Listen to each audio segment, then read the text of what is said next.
Well, this is the second night I've been working on the Keezer project in a row. I've got an old towel down in there helping to clean up the old spills and hopefully catching some chips as I route out along this channel. These sides and the back I think I can do with the one bit. This front one, it's a bit thicker, so we'll see how we go. I might have to freehand or use some sort of a guide if I can find a guide, but the side ones I'll be able to use a special bit to deal with them.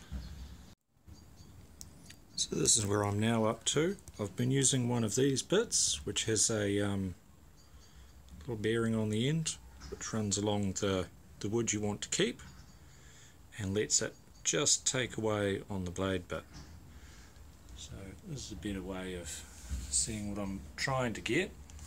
I've got flat and then a dip and then a slope, so any moisture can sort of drip back down in, is my thought. The lines are more gauges than actuals, but this is pretty good. Back here I want to get a little bit further back, and then at the front I definitely need a different bit and further forward. So I'm going to make use of one of these things which slots in and sort of provides an outside positive mark rather than using one of the little bearing bits. Here is where I'm up to now. I've got a few glue gaps that I need to fix up. I think I'll use a chisel on these bits, but I've got the main routing done. This is down to a nice depth. I've dry fitted the lid. It fits. The hinges are in thereabouts the same position. And the last thing I'm going to do, I'm going to route a little channel on here and here, just by eye, and that should fit the basket, which it's not always going to fit in there, but if I want to hold, you know, glasses or a six-pack, be helpful. And here it is pretty much finished for now. There's still a whole bunch to do. I've still got to fix up that wiring. That'll be next.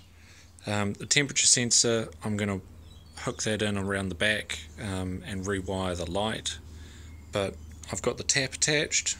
It's one of the ones where I can adjust the CO2 up here. I'm not sure about the handle. I turned it a while ago. Looks a bit like a butt plug. But it does feel nice in the hand, surprisingly. A little bit squeaky. I've just applied a couple of hours ago I applied some varnish after chiseling out the edges and making everything a little bit nicer. So it's a bit squeaky. That should go away. If it doesn't, I'll give it a sand. And I've got my glasses in there staying nice and chill, so I'll be able to serve myself up beer from the Cobra tap. I need to track down my hose pipe for connecting up here. Once I do, I'll have both kegs, or the dregs of these two kegs, on tap. Yeah, really pleased.